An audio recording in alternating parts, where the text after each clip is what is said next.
Bonjour tout le monde et bienvenue dans Découvre Bitcoin, je suis Roxy et aujourd'hui j'ai décidé de faire une vidéo un peu spéciale. Je vais vous parler de bourse plus traditionnelle, même si un petit peu de crypto, de l'écosystème dans lequel on est en train d'évoluer, l'environnement un peu plus macro, l'argent qui est imprimé, quelles sont les conséquences sur la bourse. Et donc on va regarder par exemple pourquoi est-ce que Elon Musk peut gagner 40 milliards en un jour. On va regarder qu'est-ce qui est en train de se passer sur le marché du coup des indices par exemple du Nasdaq, du S&P, du CAC 40, donc la bourse plus traditionnelle. J'ai envie de faire cette vidéo parce que je me rends compte qu'il y a beaucoup de personnes autour de moi qui peut-être ne comprennent pas qu'on est en train de vivre une véritable transformation sociale et que la bourse est littéralement là où on peut voir ce changement. C'est la bourse finalement qui crée les inégalités qu'on voit dans le système. Bon, il y a plein d'autres choses, mais la bourse crée énormément d'inégalités.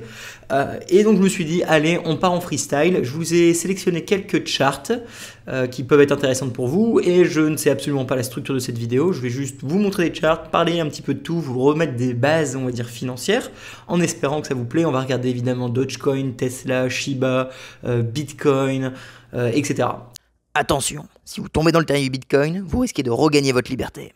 Alors, le plus simple, c'est que, non, je ne fasse pas ça, excusez-moi, je me mette moi plutôt en petit, vu que, encore une fois, je ne suis pas très important, et on est sur une courbe. Alors, ce que vous voyez, évidemment, c'est Bitcoin, je pense que ça, vous la connaissez toutes, hein.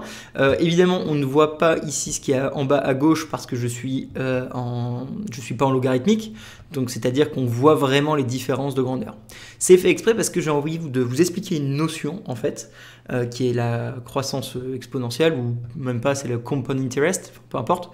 Ma notion que je vais vous expliquer, c'est un truc tout con. C'est que quand vous regardez cette charte, où donc ici on était à 20 000, c'était le plus haut, donc 13 000 ici, là voilà, on était à 20 000 $.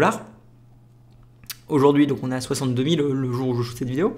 Ce que je voulais expliquer, c'est que ce petit truc que je vais souligner là à gauche, qui paraît complètement anodin, cette chose que vous voyez, c'est un crash de 50%. C'est-à-dire que sur la mèche, donc on appelle ça une mèche en finance traditionnelle, donc dans une charte, grosso modo, c'est pas compliqué, on a le prix à droite, en bas c'est l'axe du temps, moi j'appelle ça donc c'est une chandelle je pense en français, ou peut-être une bougie, c'est le prix le plus haut, le prix le plus bas à la fermeture et à l'ouverture. Donc souvent ça ressemble à quelque chose comme ça, ou comme ça.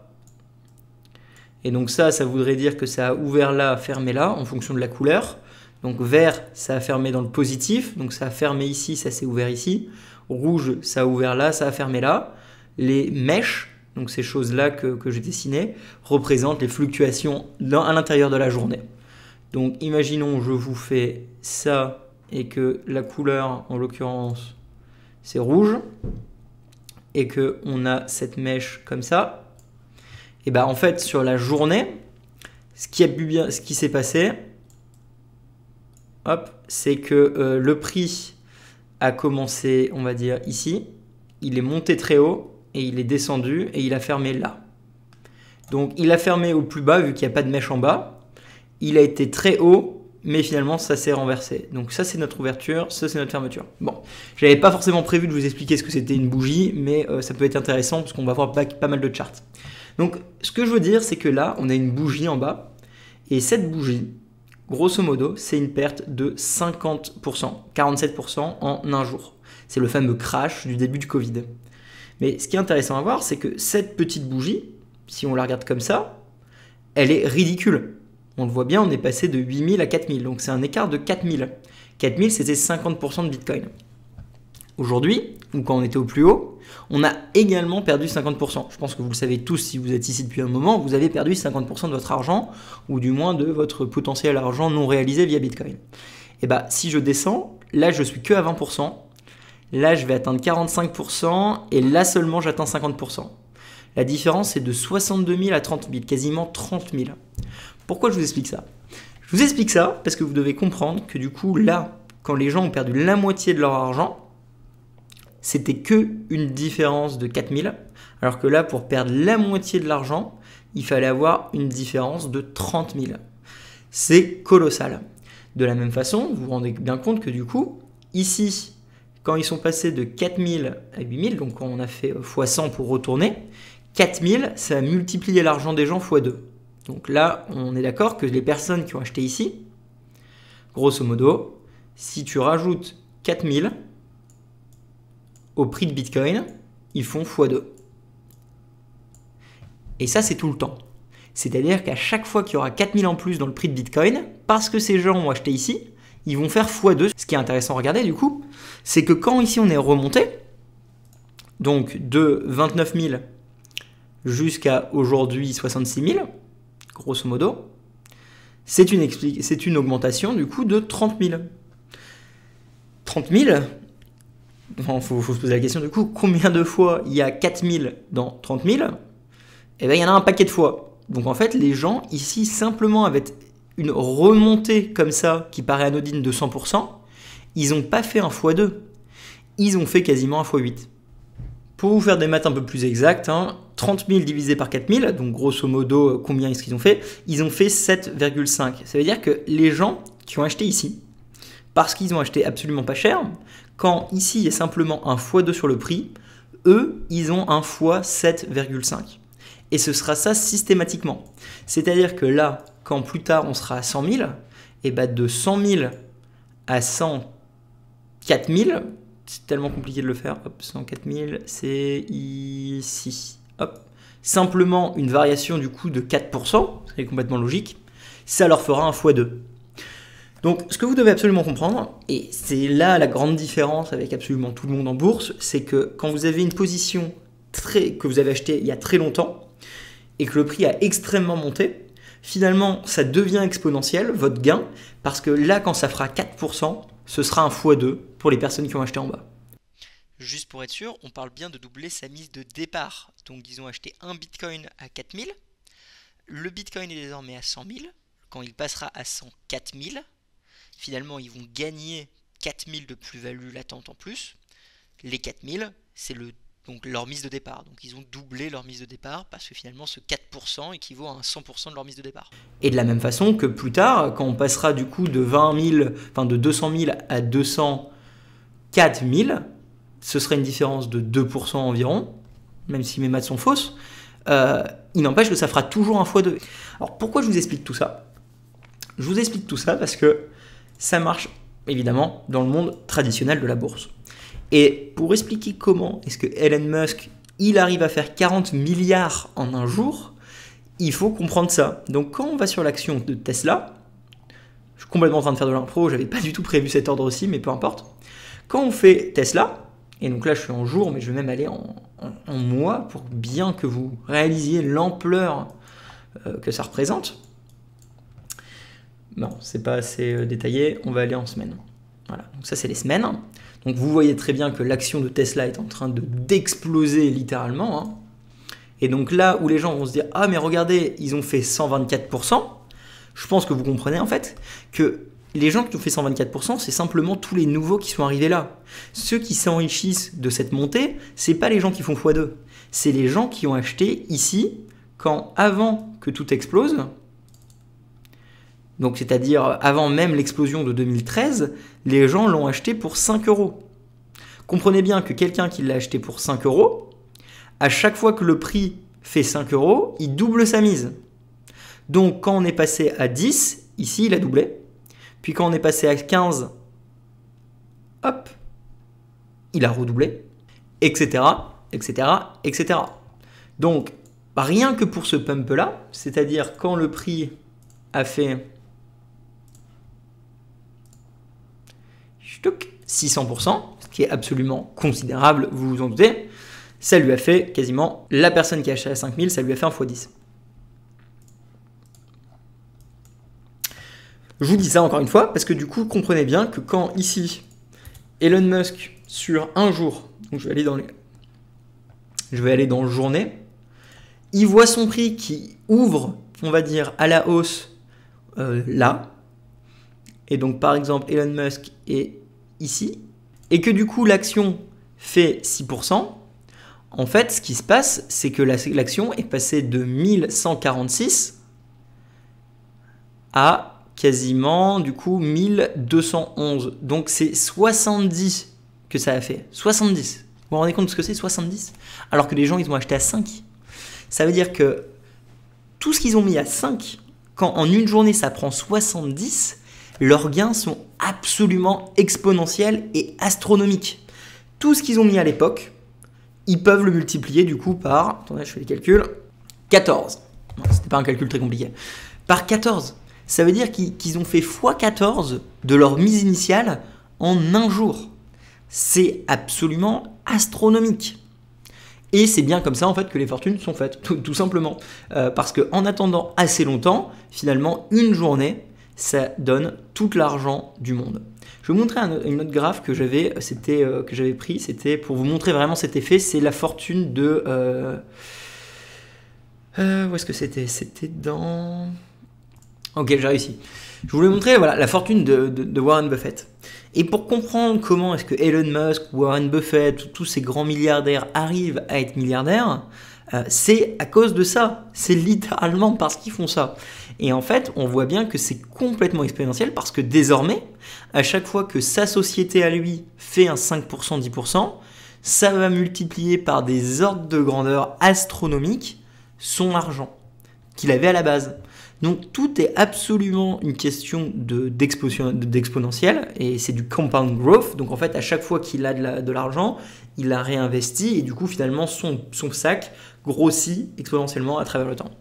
Bon, outre ce petit passage où je voulais parler de la fortune d'Elon Musk, parce que bon, je trouve ça un petit peu passionnant et en même temps effrayant que quelqu'un arrive à faire 40 milliards en un jour, mais on ne peut pas dénigrer en mode « Ah, mais c'est pas normal ». Non, c'est juste qu'il joue avec les règles du système qui sont les suivantes. Voilà, son entreprise vaut tellement d'argent que finalement, tu avais acheté à 5 et quand ça prend 70 d'un coup...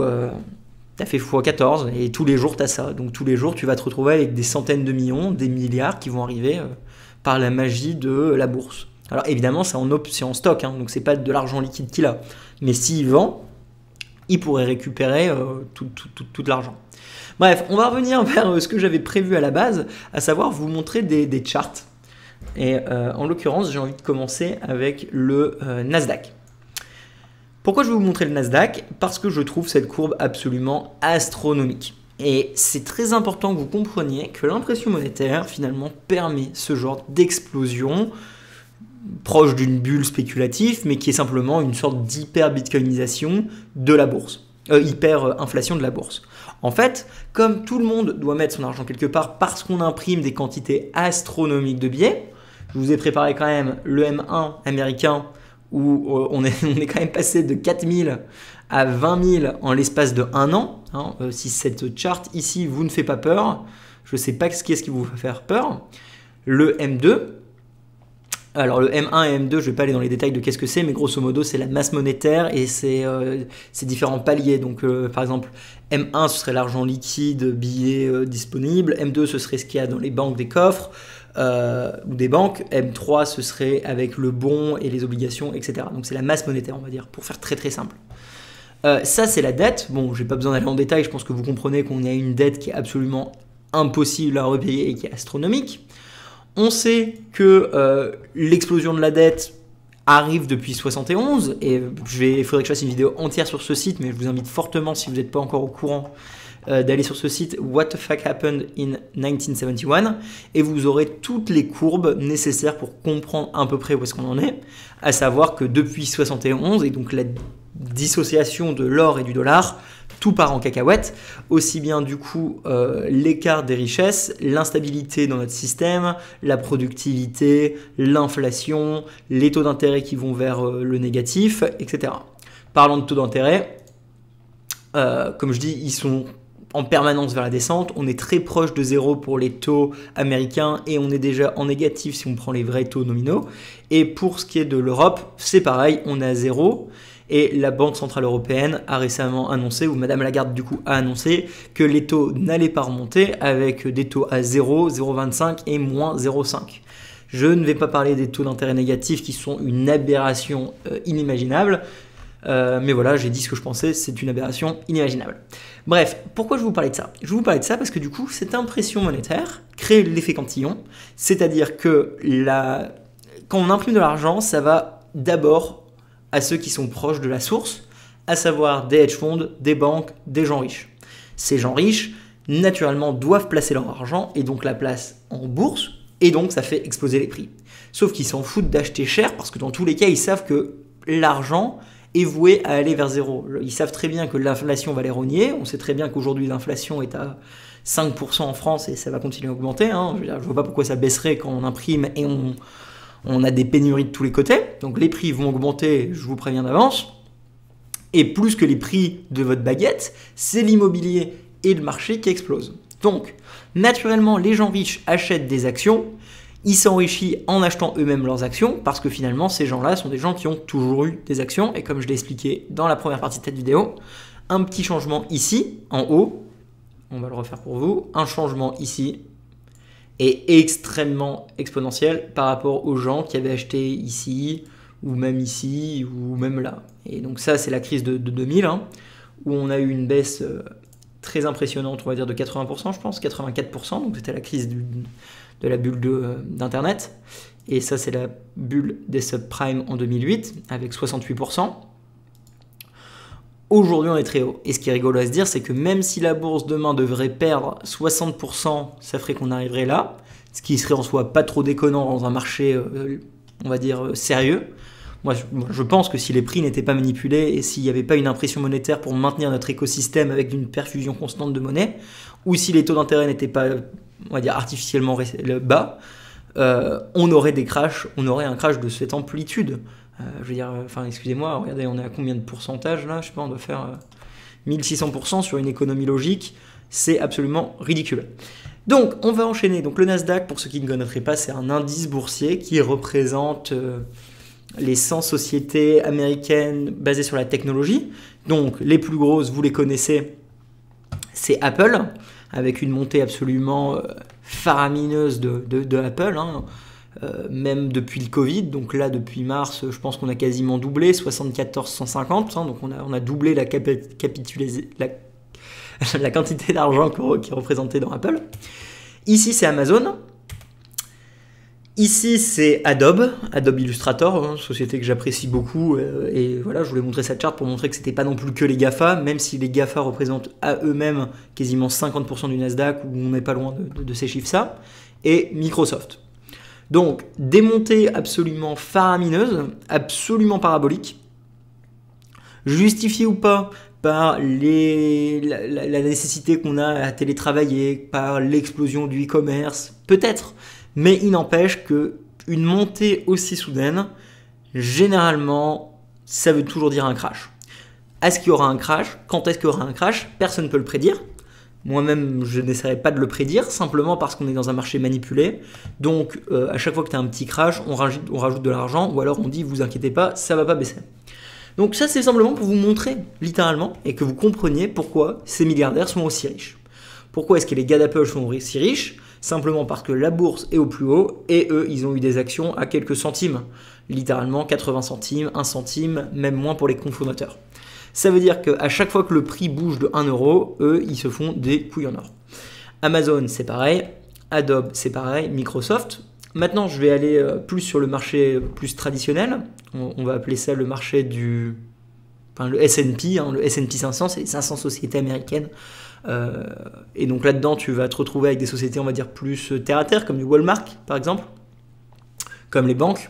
Voilà, donc pas forcément tech. Donc c'est l'indice le plus vieux, il date de 1870, c'est l'indice que tout le monde regarde, c'est le benchmark du marché. Bon, le benchmark du marché ne veut plus rien dire, vous regardez bien qu'il est en train d'exploser comme pas possible, all-time high. Ce qui serait intéressant, c'est de comparer du coup la performance américaine qui justifie pourquoi il y a autant de milliardaires finalement, parce que tous les milliardaires ont de l'argent en bourse, comparé au 440. Hop, excusez-moi, c'est un peu galère, c'est à l'époque où je tradais. Le 440 aujourd'hui est un nouveau record historique. C'est pour ça aussi que je voulais faire cette vidéo. Donc félicitations à tous ceux qui ont tenu.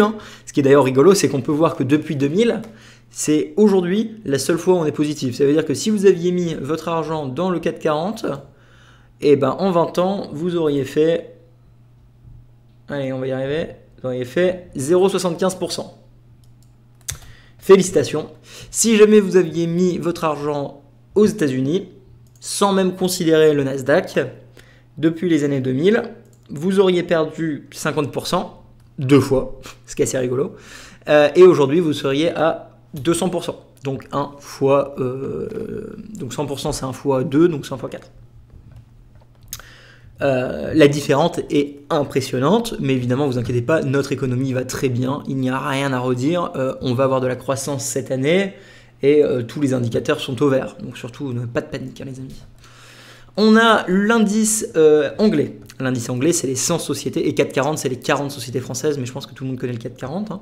Ce qui est important, c'est voilà, si vous ne saviez pas à quoi il ressemble, concrètement, quand on vous parle de 440 en bourse, c'est ça, on vous parle de ça. Et donc si on vous dit aujourd'hui le 440 a pris, je ne sais pas il a pris combien aujourd'hui, donc ça c'est en jours. Donc le 440 en jours, aujourd'hui a pris peu importe le montant qui est ici. Et grosso modo on pourrait se dire, bah voilà, février 2021, donc depuis 2021, tu te mets là, tu tires un trait. Depuis 2021, on a pris 20%, ce qui est très très bien pour les Français. Donc, on va retourner sur notre petite charte que je voulais vous montrer, les Anglais. Alors là, je suis en jour, hein, donc c'est pour ça que c'est aussi impressionnant. Ça, c'est le crash que je vous ai parlé de Bitcoin. Bitcoin avait perdu 50%, et du coup, le marché du 440, du anglais plutôt, avait perdu 34%. C'est énorme, 34%. C'est immense. Mais, faut pas s'inquiéter. Tout de suite, ils ont dit qu'ils allaient soutenir l'économie, ils ont envoyé de l'argent pour maintenir toutes les sociétés zombies et ils ont baissé tous les taux. Donc aujourd'hui, on a repris quasiment tout. Donc bon, pour les Anglais, un peu moins. C'est les moins performants de tous, mais en même temps, ils sont moins aidés par la Banque centrale parce qu'il y a eu le Brexit et tout le bazar. On va pas partir trop dans la macro. Ça, c'est les Allemands. Les Allemands, du coup, c'est le DAX 30, c'est 30 sociétés allemandes. Encore une fois, là, on a notre crash de 2020 du Covid. Depuis le crash du Covid, on a fait un 100% depuis le plus bas. Je vais repartir en mois et en week-end parce que je trouve que c'est beaucoup plus marquant. Excusez-moi encore, je me suis pas amusé à tout nettoyer pour vous. Bon, ça monte, hein, clairement, voilà, félicitations. Comparé à nous, où nous, encore une fois, on est au même niveau qu'en 2000 et 2008, les Allemands sont quand même relativement plus haut. Je pense que c'est un x2 de vue. Exactement, c'est un 100%. On va continuer. Alors, Tesla, je vous l'ai déjà montré. Ce que je voudrais dire maintenant, c'est la chose suivante. Alors, en bourse, c'est très facile de penser qu'on va se faire de l'argent, c'est très dur de se faire de l'argent. Parce que la bourse est complètement imprévisible, et quand ça monte, tout le monde pense que ça va monter, quand ça baisse, tout le monde pense que ça va baisser, et les gens jouent avec leurs émotions. Donc aujourd'hui, Elon Musk est en train de se faire des couilles en or, comme je l'ai dit plusieurs fois, parce qu'il fait simplement il fait des milliards et des milliards par jour, et c'est possible qu'il soit le premier trilliardaire, les gens en Bitcoin seront trilliardaires, des gars comme Michael Saylor seront trilliardaires, parce que simplement, comme je l'ai expliqué au début, un faible mouvement quand Bitcoin passera de 1 500 000 à 1 500 000 et 10 000, donc en fait finalement une bougie sera 10 000 d'un coup, 10 000 d'un coup ça va multiplier par 2 pour tous les gens qui avaient acheté par exemple à 5 000 ou 10 000. Je pense que vous comprenez ce que je veux dire. Pourquoi je vous explique ça? Simplement parce que toutes les bulles un jour explosent. Alors c'est différent si jamais on a une hyperinflation des prix du marché, simplement parce que la monnaie ne vaut plus rien. Le stock market qui a le mieux fonctionné au monde, c'est celui du Venezuela ou du Zimbabwe. Leur bourse a fait des centaines de millions de pourcents. C'est simplement parce que l'indice dans lequel il était dénominé ne valait rien. Donc là en fait ce qui se passe, c'est que Tesla est dénominé en euros, enfin en dollars. C'est pour ça qu'on voit que ça explose. Si jamais on prenait en compte l'impression monétaire, ce chart ne serait pas là. Et c'est d'ailleurs, je ne l'ai pas prévu, je suis désolé, il faudrait que je vous le retrouve, mais j'ai un peu la flemme, je vous avoue. C'était Preston Pitch qui avait sorti une charte où il montrait le Nasdaq et le S&P par rapport à une masse monétaire en retirant l'impression monétaire. Et en fait, ce qu'on voyait, c'était super intéressant. On voyait qu'on n'avait pas réatteint les niveaux du all-time high de 2008 et 2000. C'est-à-dire que si on retire toute l'impression monétaire qui a été faite, en fait, l'économie réelle, la bourse, n'est pas repassée au-dessus de la bulle de 2008 et 2009 et de 2000. C'est impressionnant de penser qu'en fait, toute cette création monétaire, c'est du vent. Littéralement, les richesses sont que du vent, c'est du papier qu'ils ont imprimé et qu'ils donnent au marché pour que ce monstre continue à manger. Sauf que le problème, c'est que vous le savez, les gens pauvres n'ont pas d'action. Les gens pauvres, quand Tesla fait 10%, eh ben, ils ne touchent pas d'argent. Alors que les gens riches, bon, souvent, ils n'ont pas de Tesla. Parce que, pourquoi t'achèterais une action qui fait ça? Mais en règle générale, du coup, quand la bourse monte, les gens riches touchent les dividendes et voient leur portefeuille global exploser vers le haut de façon exponentielle. Donc, fais un x2 à la bourse. Tous les gens riches sont 2 fois plus riches, tous les gens pauvres ne sont pas 2 fois plus pauvres. Et c'est exactement ce qu'on a vu. Pareil, je ne vais pas vous trouver la charte, vous pouvez la trouver vous-même. Les milliardaires français ont quasiment tous doublé leur fortune depuis le Covid. Tous les milliardaires français sont 2 fois plus riches.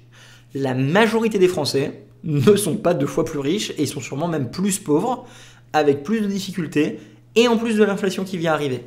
L'inflation va simplement faire que la bourse continue à monter parce que les gens doivent mettre leur argent quelque part. Les gens riches vont toujours s'enrichir, les gens pauvres s'appauvrir. Il y a même une phrase assez rigolote que vous pouvez penser si jamais vous êtes encore en train de m'écouter. D'ailleurs, merci beaucoup, likez, partagez et mettez des commentaires, ça aide, juste pour me dire que c'est cool ou si vous avez des questions. Lorsque l'État donne de l'argent aux gens pauvres, et encore une fois, désolé de dire pauvres riches, mais bon, c'est beaucoup plus simple pour s'exprimer. Ce qui se passe, c'est que simplement ces gens pauvres vont utiliser l'argent qui a été imprimé ou taxé pour aller la dépenser dans les sociétés que les gens riches détiennent. Donc finalement, tout ce qui s'est passé, c'est qu'on a enrichi encore plus les riches en donnant de l'argent aux pauvres. Parce que les gens pauvres dépensent de l'argent, ça fait monter du coup la balance sheet des sociétés, ça fait augmenter la bourse indirectement parce que du coup l'économie est mieux, du coup les actions explosent, les gens riches sont encore plus riches. Donc en fait, quand l'État donne de l'argent aux gens pauvres, ce que vous ne comprenez pas, ou ce que la majorité des gens ne comprennent pas, excusez-moi, je pense que vous comprenez vous, c'est qu'on enrichit les riches. On n'aide pas les pauvres, on enrichit les riches en imprimant de l'argent. Et on a cette misconception que ça va soutenir la classe la plus faible, mais en fait pas du tout, parce que ça leur crée de l'inflation. Si vous voulez soutenir la classe la plus faible, il faut arrêter d'imprimer de l'argent et leur donner de l'argent sain.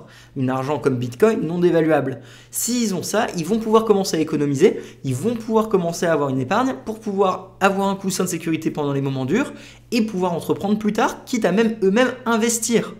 Si jamais on leur donne simplement de l'argent qui ne vaut rien pour qu'ils aillent dépenser, on les rend esclaves d'un système et au final, on donne de l'argent aux riches indirectement via le système que j'ai décrit. C'est super important que les gens comprennent ça et comme cette vidéo est en mode freestyle parce que j'avais envie, c'est parti. Alors, je vous parlais des bulles parce que du coup, dans une économie saine et normale, un jour ou un autre, cette action s'écroulerait par énormément de pourcentage.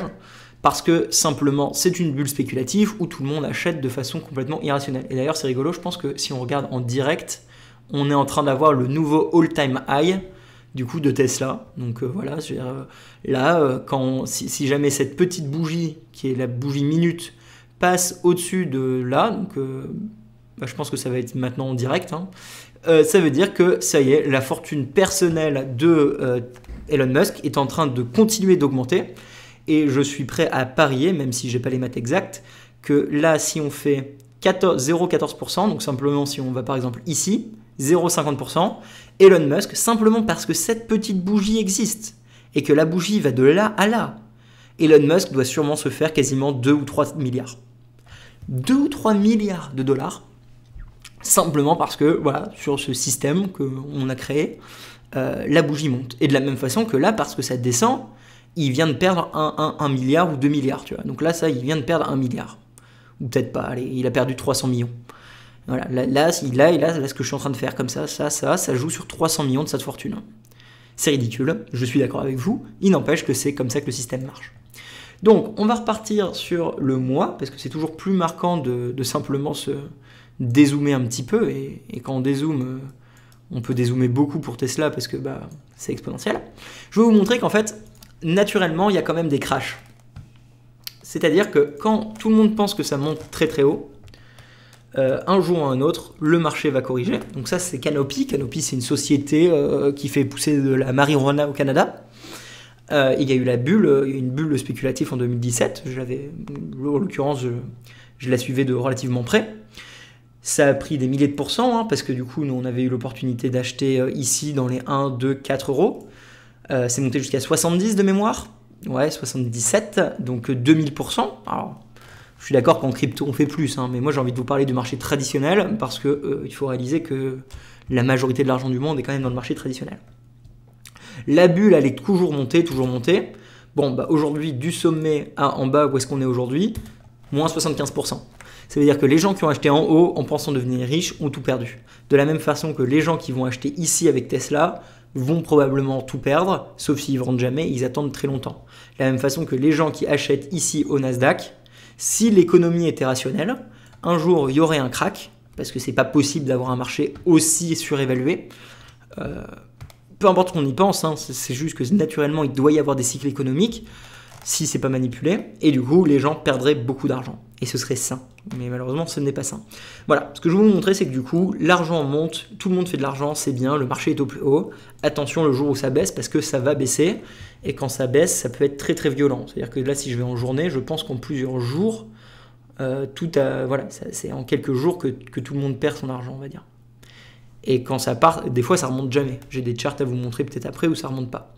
Alors, pourquoi je vous montre ça ? Parce que là, récemment dans la crypto, du coup, on a eu Shiba, là, le chien. Bon, bah voilà, le super chien qui a fait, du coup, j'imagine, Bon, que 1000%, mais à mon avis, j'ai pas la bonne charte, mais qui a fait des sommes astronomiques. Bon, bah sachez qu'un jour, ça va descendre. Et plus que ça, c'est Dogecoin que je peux vous montrer ici. Non, c'était celui-là que je voulais vous montrer. Dogecoin, qui, du coup, continue à faire des montées astronomiques, mais qui naturellement, comme dans le passé, on peut toujours le voir, à chaque fois que Dogecoin monte, attendez, je vais essayer de me stabiliser pour pas que vous soyez perdus, voilà. À chaque fois que Dogecoin monte, il descendra. Voilà, Dogecoin, c'est un meme coin, on appelle ça des meme coins, des blagues, des jetons blagues, même des stocks meme. C'est juste devenu de la blague en fait. C'est un peu ça qui est triste à voir. C'est juste qu'un marché, une industrie qui est censée être sérieuse est devenue une blague parce qu'on a déréglé le système monétaire à un tel point. Mais voilà, Dogecoin, c'est un truc qui d'un coup va faire 1000% et puis qui va perdre 80%. Hop, non, ouais, évidemment, il faut que je tourne ça. Il va reperdre 99%, j'imagine. Allez, hop, du sommet en bas, moins 90%. Et puis après, on s'amuse, on va faire du yo-yo. Allez, on reprend quoi? On reprend 600%, etc., etc. Enfin, vous le voyez, c'est des trucs qui n'ont aucune valeur. Alors là, on parle même, enfin, j'ai même pas envie de regarder le pourcentage, ce serait astronomique. J'imagine qu'on est à 12 000%. Voilà, 12 000%, ça change une vie. Hein. Sauf que la probabilité que ça arrive et que vous gardiez pour 12 000% est quasiment de zéro. Parce que 12 000%, grosso modo, vous devenez multimillionnaire. Donc naturellement, vous allez vendre avant d'avoir les retours exponentiels que je vous parlais. J'avais vu par exemple que Shiba, 8 000 € pouvaient devenir 1 milliard. Bon voilà, c'est irrationnel as fuck, hein, on est tous d'accord là-dessus. 8 000 €, 1 milliard, sauf que vous mettez 8 000 €, vous allez vendre quand vous allez faire 1 million? Probablement. Vous allez vendre si jamais vous faites 2 millions? Probablement. Vous allez vendre si jamais ça fait 100 millions? Probablement. Qui attend d'avoir 1 milliard pour un investissement de 8 000? Personne. Et c'est bien pour ça que personne en fait ne fait ça.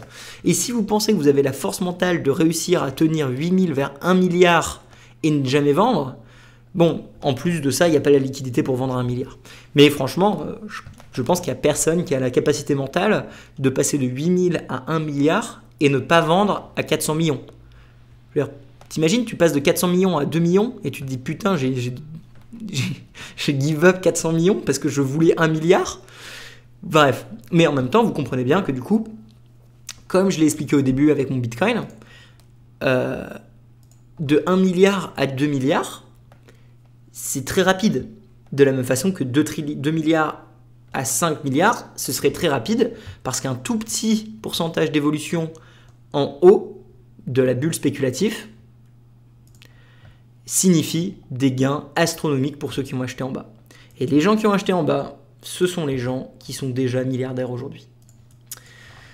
Voilà, on va regarder Tesla, j'ai envie de voir si on a franchi et si Elon Musk est devenu plus riche qu'avant. Bon voilà, ça fait 5 minutes que je parle, on n'a toujours pas franchi, mais vous inquiétez pas que ça va le franchir et que Elon Musk va refaire quelques milliards.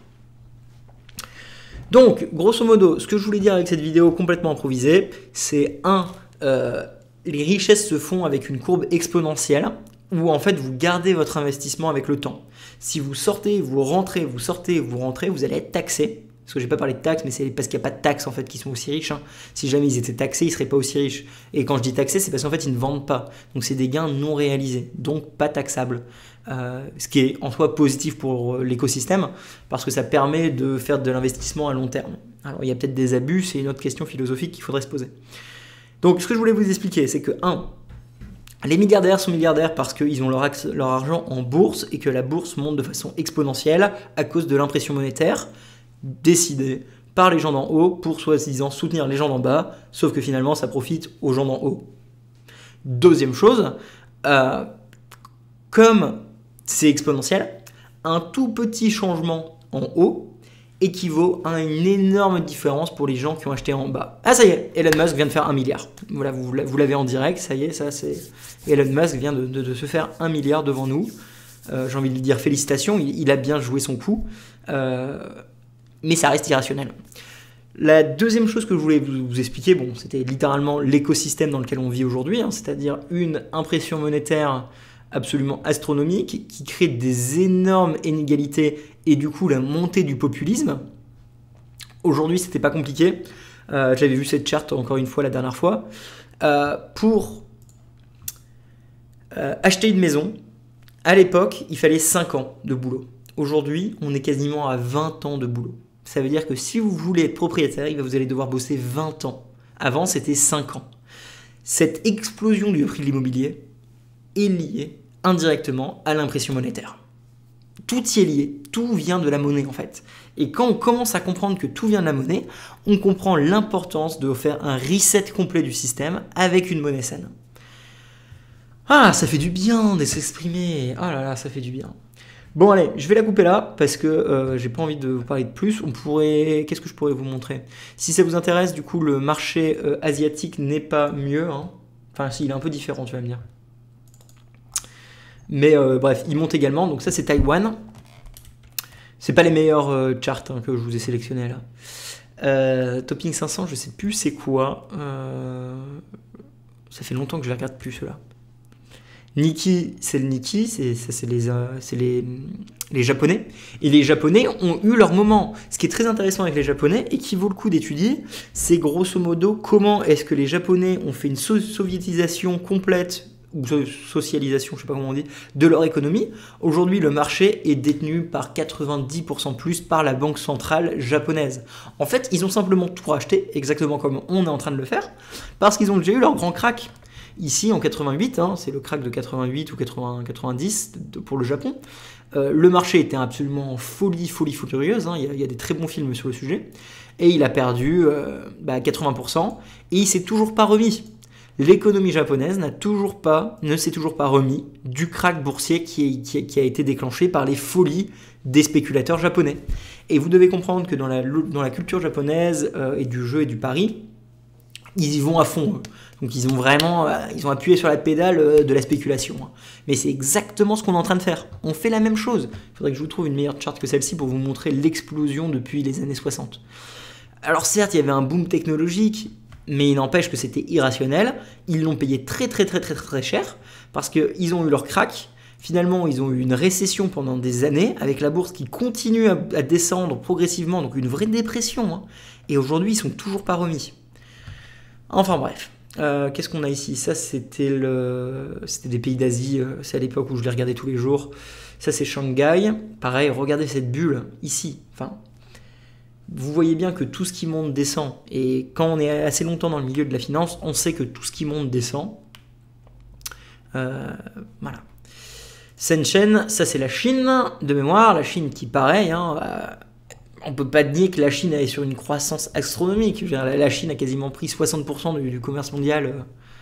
Bon, à peu près moins, mais enfin, la Chine est vraiment une puissance émergente. Et je pense que si vous suivez un petit peu la bourse, vous savez que la Chine est sûrement la prochaine puissance mondiale. Je dis probablement. Qu'est-ce que c'est ça? Hang Seng, c'est le...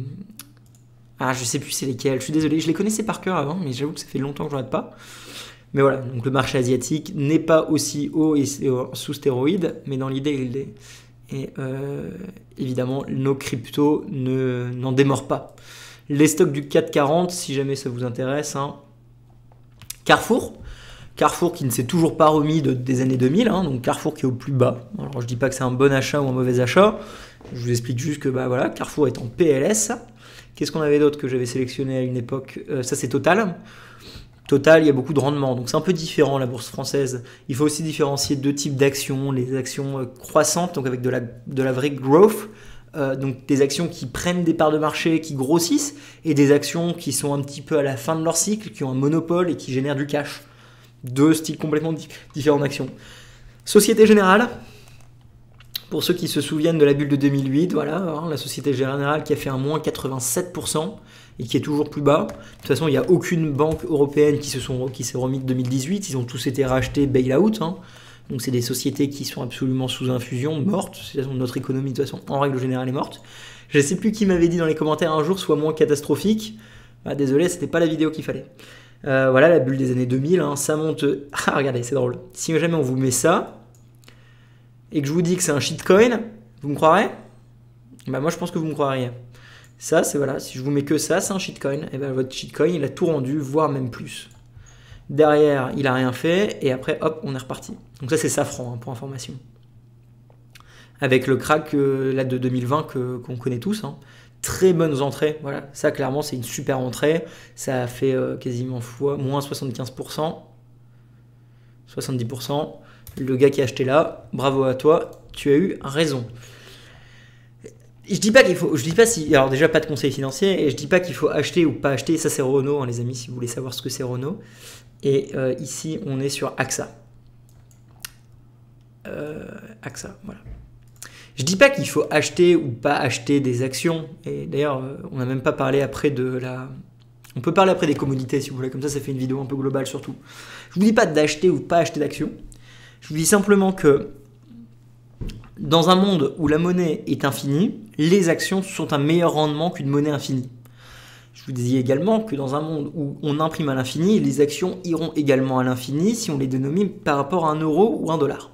Donc vous devez dénominer vos actions par rapport à une valeur, on va dire, fixe dans le temps, à savoir l'or, votre pouvoir d'achat, Bitcoin.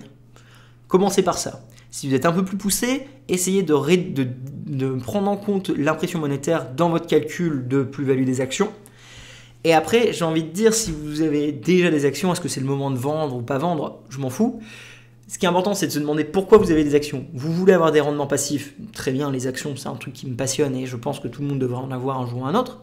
Par contre, à quel prix vous achetez, c'est super important, parce que de plus on achète bas, de plus on aura un retour exponentiel en haut, etc.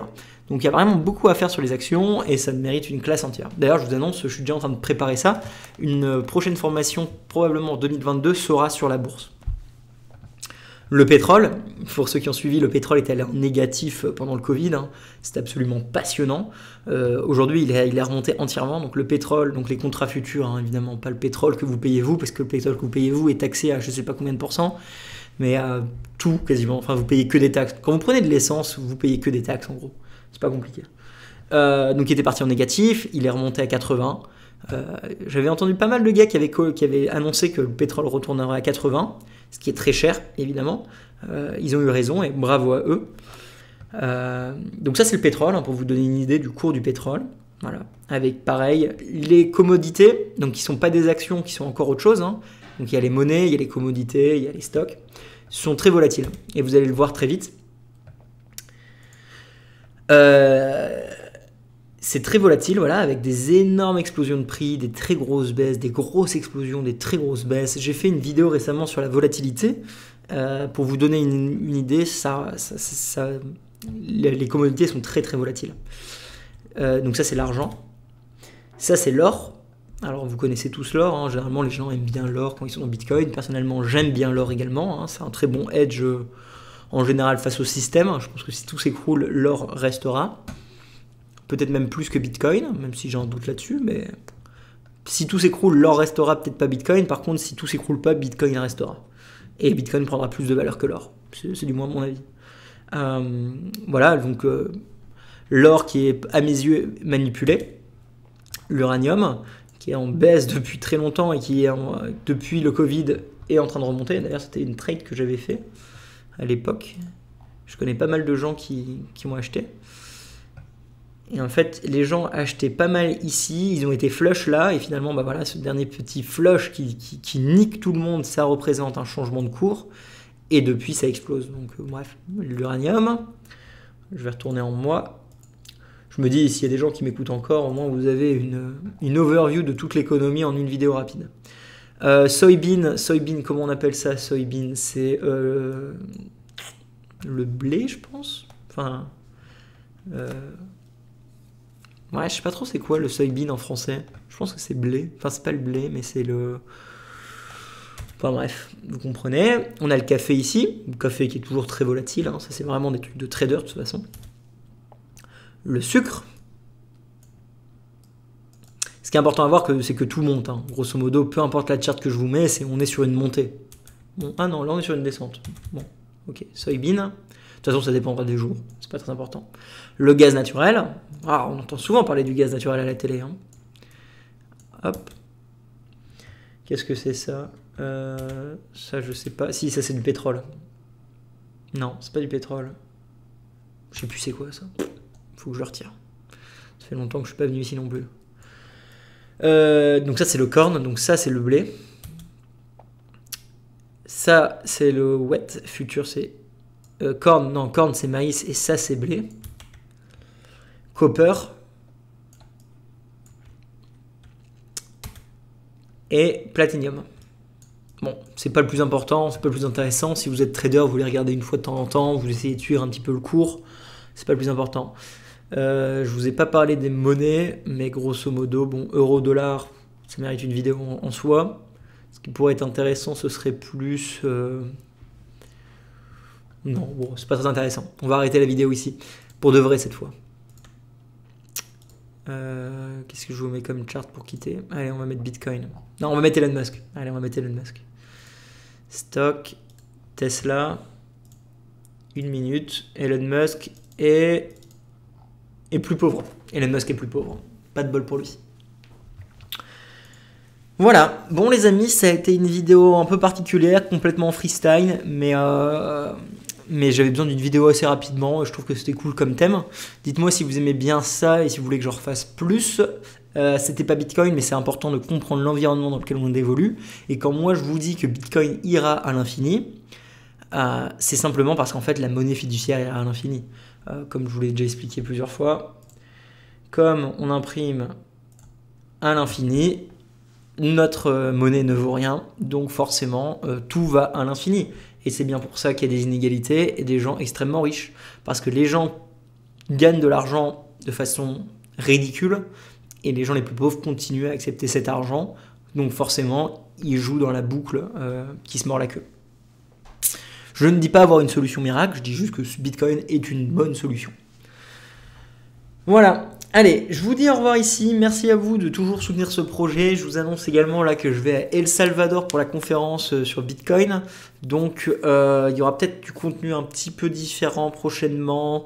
Faut que j'avise tout ça. Abonnez-vous à la newsletter si vous voulez pas louper les futures formations que je fais.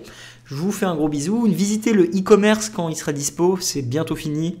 Je suis en train de faire la marchandise. Voilà. Allez, tchuss les amis. Tout le monde doit devoir faire un choix dans le futur. Adopter Bitcoin ou l'ignorer? Ça va être lequel le vôtre?